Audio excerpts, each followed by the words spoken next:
Nama saya Ida Bagus Satya Mahendra dan saya akan menjelaskan pengenalan framework Cordova. Jadi, Apache Cordova adalah platform untuk membangun native mobile app menggunakan HTML, CSS, dan JavaScript. OS yang mendukung antara lain adalah Android, iOS, Windows, dan BlackBerry. Apache Cordova berisi API untuk mengakses device dari perangkat mobile, seperti kamera, GPS, storage, dan lain-lain. Dengan menggunakan API Cordova, kita bisa menggunakan teknologi web dengan bahasa pemrograman web seperti biasanya. Karena menggunakan JavaScript, aplikasi yang dibangun pada platform lain dapat digunakan dengan sedikit atau tanpa perubahan. Cara kerja Cordova, jadi Cordova itu seperti wadah untuk aplikasi yang menggunakan teknologi web. UI Cordova merupakan sebuah web view, maka ketika dikompil, aplikasi ini tidak merubah kode tersebut. Compiler hanya membuat kodenya bisa untuk ditampilkan di web view untuk rendering. Kemudian library Cordova berkomunikasi dengan framework native sesuai dengan OS yang dipakai. Oke, kemudian instalasi dari framework Cordova akan dijelaskan oleh teman saya, Wahyu Nuriman. Pertama-tama yaitu yang harus kita lakukan yaitu install terlebih dahulu Node.js-nya. Lalu kemudian install client Git. Nah, untuk di OS Linux maka perintahnya yaitu sudo npm install stripg Cordova. Apabila untuk Windows maka kita yang perlu menjalankan cmd lalu ketik npm install -g Cordova. Di sini saya akan mendemokan bagaimana cara membuat project pada Cordova. Kita buka cmd, lalu ketikkan Cordova, create, nama projectnya ya misal Cordova 2. Nah, di sini Cordova 2 telah di create atau dibuat. Lalu kita akan menuju bagaimana cara membuka Cordova file tadi dengan Microsoft Android Studio. Caranya yaitu dengan import project, kemudian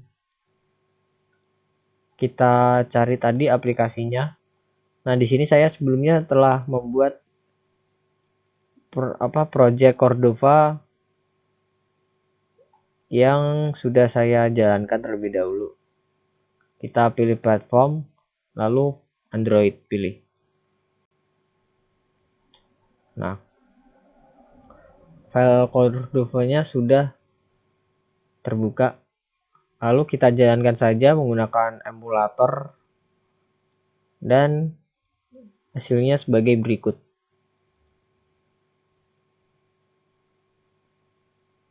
Nah, apabila tampilannya sudah seperti ini, maka framework Cordova siap digunakan untuk pemrograman Android. Nama saya Ilham Fadlillah Ali. Di sini saya akan menjelaskan tentang UI Cordova.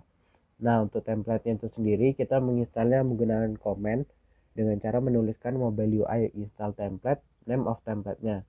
Nah, name of template-nya itu sendiri kita bisa menggunakan Cordova Strip Black atau Cordova Strip Angular 1 atau Cordova Strip Pacer, kemudian ada Cordova Strip Vue.js. Nah, untuk base-nya itu sendiri adalah berisi fitur-fitur dasar untuk menggunakan mobile UI dan komponen lainnya di kit ini. Untuk menginstalnya sama saja menggunakan command dengan menuliskan mobile UI install base. Fitur-fiturnya sendiri adalah content, left, right, dan top. Nah, tanyanya bisa dibaca di slide. Nah, contohnya itu untuk icon. Ketika kita ingin menggunakan icon seperti ini, contoh penggunaannya seperti di slide. Selanjutnya untuk bagian color, di sini kita membuat sebuah body class atau tag body untuk membuat background di dalam konten div class sampai yang konten paragraf ini. Selanjutnya di bagian font itu kita menginstalnya yaitu dengan mobile install font, kemudian monoton open sans ini adalah fontnya. Contohnya seperti ini untuk penggunaannya. Untuk header sendiri kita menggunakan komen juga untuk menginstalnya, yaitu mobile UI install header. Jadi fiturnya ada header, ada footer, ada sub, sama hash header. Untuk deskripsinya ada di slide itu sendiri. Untuk contoh penggunaannya itu seperti ini dengan kelas header purple gitu lah. Jadi headernya akan menjadi warna ungu. Ya, selanjutnya kita akan menjelaskan mengenai koneksi ke database. Untuk Cordova sendiri ada beberapa cara untuk terkoneksi ke database. Kami di sini mengambil dua contoh, yaitu local storage dan web SQL. Pertama-tama untuk koneksi ke database lokal sendiri itu local storage. Local storage menyediakan menyimpan pasangan kunci atau nilai yang sederhana dan sinkron dan didukung oleh implementasi WebView yang mendasarinya di semua platform Cordova seperti itu. Lalu untuk bagaimana cara penggunaannya itu di sini bisa menggunakan perintah seperti ini, yaitu var storage sama dengan window local storage. Lalu untuk mendapatkan value-nya, di sini ada var value storage get item key. Lalu untuk menambah atau mengupdate key-nya, kita bisa menggunakan perintah storage set item key value seperti itu. Lalu untuk meremove itemnya, kita bisa menggunakan storage remove item key seperti itu. Lalu untuk koneksi database lokal ini ada keuntungan dan kerugiannya. Untuk keuntungan itu seperti ada didukung oleh semua platform Cordova. Lalu untuk kerugiannya ada hanya untuk menyimpan string sehingga struktur data yang kompleks harus diserialisasikan dan hanya data yang dapat diserialisasikan saja yang dapat disimpan seperti itu. Lalu untuk web SQL menyediakan API untuk menyimpan data di dalam database yang dikuarikan menggunakan sintaks standar SQL dan didukung oleh WebView yang mendasari platform Cordova seperti Android dan iOS. Seperti itu.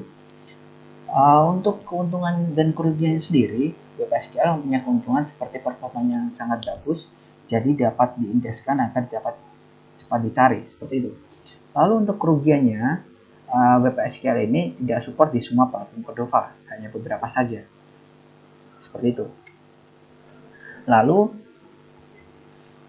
untuk web SQL ini, untuk cara penggunaannya kita bisa menggunakan perintah-perintah seperti ini. Di sini ada var db database untuk sama dengan Windows Open Database dengan parameter seperti ini.